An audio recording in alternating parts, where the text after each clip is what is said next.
My husband thinks he's in the Truman Show and accuses me of plotting against him, so I recorded his rants. Now he's on a psychiatric hold against his will, and I have no idea if I can trust him again. My 30F spouse, 35M, has been experiencing behavior that has only become increasingly concerning. In the past 2 months, he has been talking about things he claims are happening but that he's never mentioned before. As some background, when his behavior first started getting concerning, I managed to convince him to go to the hospital to get checked out for his mental health. He wasn't even seen by a doctor and was just told he needed to take a certain medicine to help him sleep. The issue is, he also smokes marijuana, so this medicine does not mix well with that. He won't quit smoking. We also have 2 very young kids. Back to the recent strange behavior, he claims he had an old email with an inheritance that got hacked, and he needs access to it. I tried helping him get into it, but he hasn't used it in the 12 years we've been together. I only knew of its existence when I helped him switch his Facebook login, as that email was attached. Another example is that he believes everyone is talking about him to me and everyone else, literally everyone. He thinks there's some big plan to hurt him or do something horrible to him soon, and that we're all involved. On a few separate occasions, he's asked about a show that we're on and questioned how much money I'm being paid to keep a secret. He also thinks I'm having secret phone calls, claiming that I leave the room to accept these calls and return crying about something I've supposedly discussed. Whenever I try to explain that none of this is happening, he insists I'm lying and demands I tell him the truth, saying something bad will happen if I don't. It's gotten so bad that he ended up getting fired from his job because he was barely showing up. Instead of going to work, he kept going to the police station to make reports.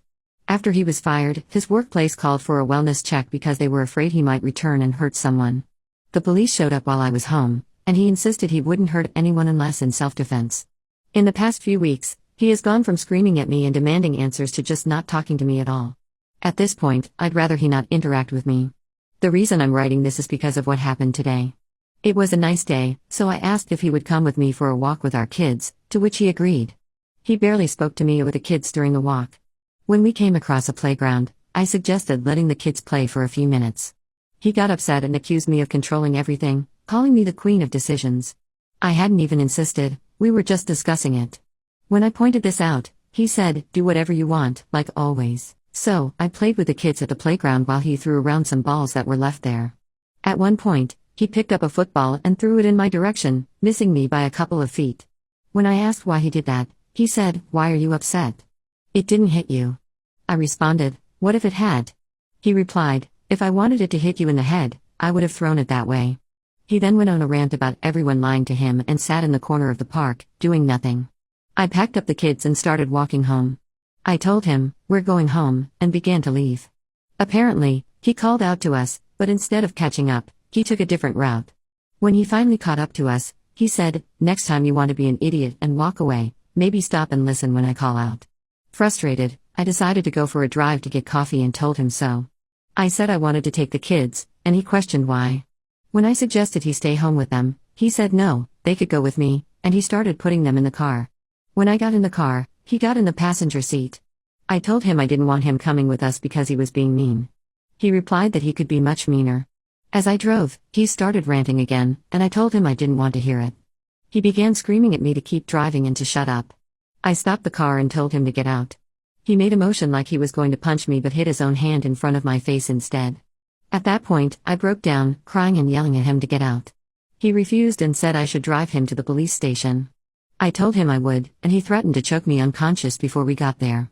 I cried even harder and said I didn't want to be with him anymore, that I wanted him out. He refused, continuing to belittle me for the rest of the drive. When we got home, he mocked me, asking how long I'd been waiting to break up with him and who I was replacing him with. I told him there was no one else, but he didn't believe me. Once inside, he even taunted me in a mocking voice, saying, "I should take you to the police station." Now, he's outside smoking, and I'm inside with the kids, writing this. I don't know what to do. We only have one vehicle, which is in both our names, and the place we rent belongs to my mom, so we don't have a lease. We both have our addresses attached to this place on our licenses. He wasn't always like this, his behavior has only been this bad for the past couple of months. I miss the person he used to be, someone who spent time with me and the kids. Now, he isolates himself entirely. I don't know if he's having a manic episode or if something else is triggering this change. Is there anything I can do to help him? Every time he talks about his situation, he doesn't accept any answer I give or even my silence. Edit. I just wanted to update and let you all know we are safe. I'm sorry for not saying anything sooner. I'm overwhelmed with how popular this post has gotten and will provide an update later. Thank you for the advice and comments. A couple of clarifications. We are not in the US. Grass is legal where we are, and my spouse gets it from government-run dispensaries. I don't think his supply is laced, aside from the fact that he mixes it with cigs. Many people mention chalk dust, but there's no way. He doesn't go anywhere random, doesn't talk to anyone outside our household, aside from the police, and I have his phone location, so I know where he is when he leaves. Relevant comments. Commenter 1. I just want to say, I was that terrified kid in the back seat. Absolutely traumatizing. My mom always came up with an excuse as to why we couldn't leave the house or leave Dad. It made me suffer for many years of my life, and now, at 28 years old, I'm trying to deal with the trauma it caused. Please stop making excuses and leave. Get out for the kids. My mom never did, and it has truly ruined my mental health. Commenter 2. Wow, this is way more urgent than everyone seems to be acting. Are you able to sneak yourself and your kids out right now while he's smoking? You could start by going to the police station and telling them what's going on. They should hopefully be able to connect you to resources for families fleeing domestic abuse. If you have someone you can stay with, that makes it easier. Either way, do not spend another night in that house with him, and definitely don't let your kids around him unsupervised. If sneaking out isn't possible, I would call emergency services, tell them what just happened and about his threats, and explain that you need to get out because you are afraid for your and your children's safety. They aren't always the most helpful, but something needs to happen. At least if he comes back in and tries something, you'll already be on the phone with them, and they can send someone immediately. That could also be a good strategy while you're leaving if you're worried he might catch you. It sounds like he's having some kind of psychological break. The paranoia and being convinced of a conspiracy are not uncommon in such cases. But he has clearly shown you that he is a danger to you. Your first priority must be to get yourself and your kids to safety. You can figure out the rest later. Once it's time to deal with him, depending on where you are, getting him involuntarily detained for psychiatric treatment often requires proof that he's a danger to himself or others. His threats against you should help with that. Commenter 3. Heavy grass use can trigger the onset of schizophrenia in people who are already susceptible. Your husband is right at the age where this tends to happen in men. I'm not a doctor, but this sounds like a mental health emergency, possibly triggered by substance interaction, substance use itself, or the rapid development of a psychotic disorder. You need to consult a mental health professional, not the emergency room, and describe all of this behavior, including how frequently he uses grass. That's the thing, he saw a crisis nurse at the hospital and a therapist/social worker there, but it felt like all they did was try to get him to take a specific medication. I think it's called quetiapine or something. I don't think he is regularly taking it, and if he is, he definitely shouldn't be mixing it with grass. Commenter 3. Quetiapine is the generic name for Seroquel, which is an antipsychotic medication often used for schizophrenia and bipolar I episodes. That makes a lot more sense than prescribing a sleeping pill. You're absolutely right that he needs to be taking it as prescribed. Check the bottle for dosing instructions. I looked up the substance interactions, it's mostly moderate and physical, but generally, people with psychotic disorders are advised not to use grass. Commenter 4. Just call the police for assistance to leave. If you have somewhere to go, it's that simple. I've done it. He'll put on a good front, but you need to tell them you are in fear for your life because he threatened to strangle you. You can't wallow and act scared, not in front of your kids. He's already traumatized them enough. You can also have him removed for threatening your life and change the locks. Don't let another day pass like this. Update 1. 6 days later. Hello, first of all, thank you all for the comments, messages, and support on my previous post. It became too much to keep up with responding, but I want to say that I truly appreciate the help. I left the house the night I made the post but returned home the next day. I wanted to gather evidence I could use, as my spouse has been very good at downplaying his symptoms to authority figures. I was present at most of his doctor and hospital visits, so I know what they recommended for him. At the time, I felt they didn't provide enough help for the obvious crisis he was going through. In the days following the post, he didn't engage much with me or the children. Every time he entered the room, I set my phone to record. I didn't capture anything significant until Thursday, when he finally began talking to me again. He started questioning who I had been talking to about him and who was trying to sabotage his life. I denied everything because, aside from this Reddit post, which he didn't know about, no one was discussing him with me. This denial angered him. He yelled at me and said that if anyone was talking to me about him, I should bring them to the house so he could take care of them himself. I tried not to engage further, which only upset him more. He began demanding answers and made comments like, "Oh, I want to hit you or don't make me slap you," when I didn't respond or said I didn't know what he was talking about. I recorded this interaction. Afterward, He walked away, leaving the room. I took the kids to bed, locked us in our room, and tried to sleep. The next morning, he insisted on driving me to work. I told him I wanted the car, but he disagreed, saying he needed it. After dropping off the kids, he started berating me, calling me stupid, dumb, a witch, etc., accusing me of withholding his inheritance, a clear delusion. I stayed on the far side of the passenger seat to avoid him, which caused him to grab me by the back of my neck, pulling me closer as he told me to listen to him.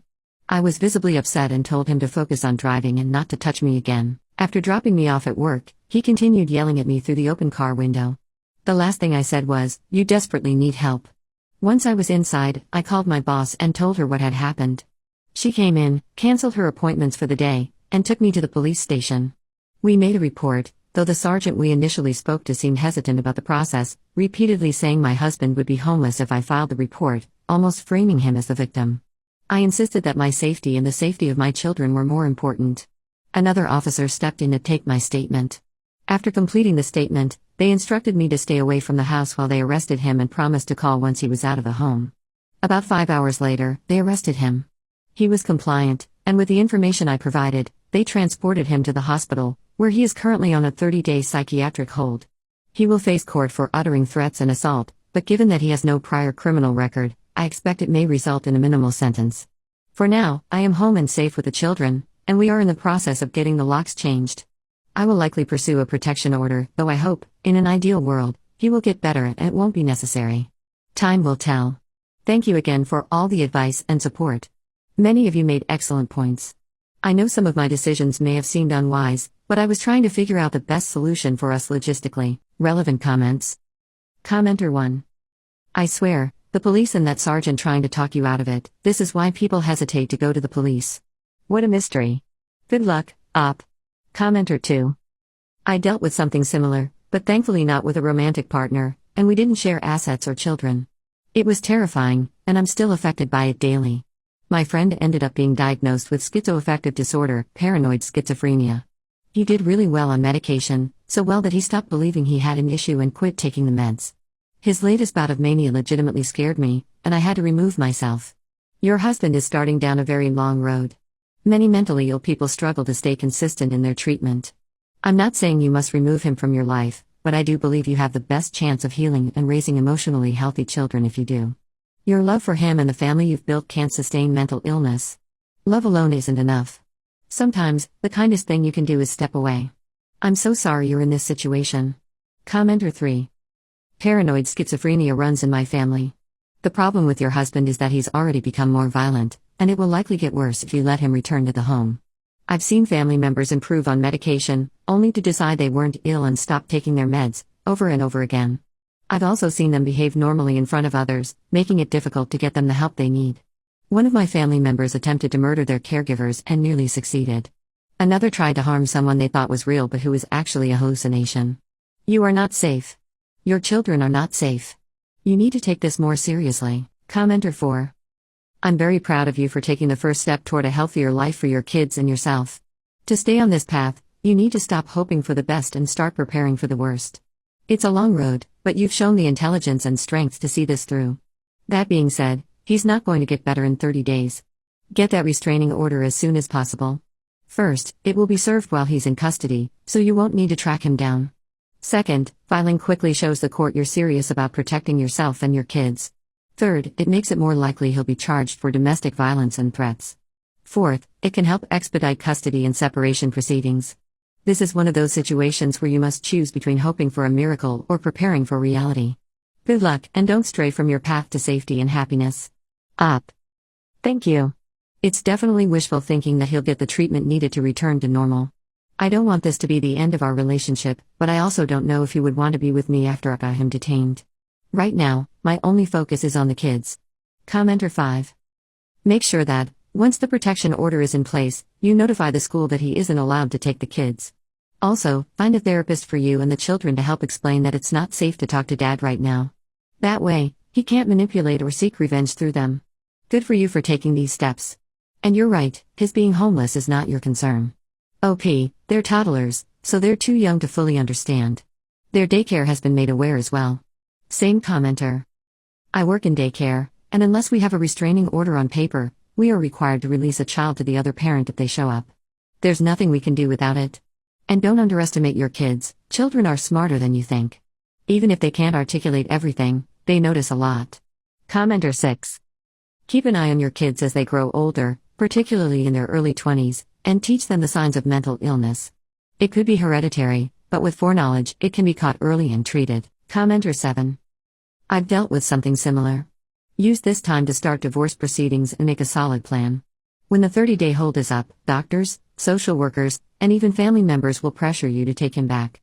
Stay firm and repeat variations of, I do not feel safe with him in the home and I fear for my safety when he is around. Use this time to get legal advice from an attorney experienced in cases involving mentally ill spouses. File for a restraining order for yourself and the kids. The first time my ex was hospitalized, I took him back after being convinced by others. He was furious and blamed me for what happened. The second time, I was lucky to escape with my life. Act now, you have your kids to think about. Update 2, 4 months later. I don't know if anyone will even see this. It's been a while since I updated. I still get messages asking how I am and for an update. I apologize for the delay, but I've been hesitant to post again after stumbling across a TikTok video of one of those AI voices reading my post over a Minecraft video. To whoever runs those channels, please don't use this update. If you do anyway, well, we know who struggles to make unique content. Anyway, here's the actual update. My spouse is doing much better. He received the treatment he needed in the psychiatric ward, now gets a shot periodically instead of taking pills, and only smokes cigarettes. He's back to his normal self, engages in conversations with me and our children like before, has a job, and is genuinely being a better partner overall. It took time for me to trust him again. We've worked hard to rebuild things and get back to where we should be. I know many people wanted me to leave and never look back, but how he acted during that time was completely unlike the person he truly is. What he went through was some form of psychosis, likely triggered by a combination of high-grass use and a series of added stressors. Without revealing too much for privacy reasons, something traumatic happened less than 10 years ago, and a similar event occurred about a month before he started acting strangely. It was one of those situations that forces you out of your home for an indefinite amount of time. When it happened, I was struggling, and he was my rock. But after we returned home and things settled, the change in him began. It started with him obsessively trying to access an old email, then escalated to believing he was being recorded, like in the Truman Show. He eventually became convinced everyone, including me, was plotting against him. That's when the threats of violence began. I was in disbelief because, in all the years we've been together, I had never felt unsafe or scared around him until that time. As the threats continued, his behavior became more alarming. After significant progress in the hospital and numerous reassuring conversations with his psychiatrist, I allowed him to come home when he was discharged. It was incredibly hard not having him around. I cried constantly, the kids missed their dad terribly, and he missed us. He needed help, and I'm so grateful we found an effective solution. This will likely be my last update. I don't think there's much else to add, but I want to thank everyone for their messages and comments, even those who called me an idiot. Lol. Relevant comments. Commenter 1. I only wanted you to leave if he refused to get help. He got the help he needed and seems to be back to his normal self. Just keep an eye out for any changes in behavior. Commenter 2. This is a great update. I hope things continue to go well. Don't forget to take care of yourself and your mental health. What you went through must have been so scary. Wishing your family all the best. Commenter 3. Thank you for this update. People often misunderstand when a loved one goes through a mental health crisis and immediately push for separation out of fear and ignorance. I'm glad you reached out to your husband and did everything in your power to help him. You are an incredible and rare person. Few would do what you did. Bringing him back home to his family matters more than anything. I hope he recognizes and appreciates your actions because you went against all odds. It's heartwarming to see such a decent human being in action. Thank you very much.